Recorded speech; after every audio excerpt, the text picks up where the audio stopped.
আব্দুল্লাহ ইবনে আমর রাদিয়াল্লাহু আনহু থেকে বর্ণিত, তিনি বলেন, রাসূল সাল্লাল্লাহু আলাইহি ওয়াসাল্লামকে বলা হলো, সবচেয়ে ভালো মানুষ কে? তিনি বলেন, প্রত্যেক হিংসা বিদ্বেষ মুক্ত অন্তরের অধিকারী এবং সত্য কথার অধিকারী ব্যক্তি সবচেয়ে উত্তম মানুষ।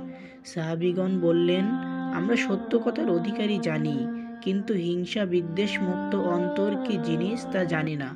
তিনি বললেন, যে ব্যক্তি স্বচ্ছ ও পরহেজগার, যার মধ্যে পাপ নেই, পাপ হলেই ক্ষমা চায়, সীমা লঙ্ঘন নেই, খেয়ানত নেই ও হিংসা নেই। অর্থাৎ এই চারটি জিনিস যার মধ্যে থাকবে না, সে ব্যক্তি স্বচ্ছ ও পরহেজগার ব্যক্তি।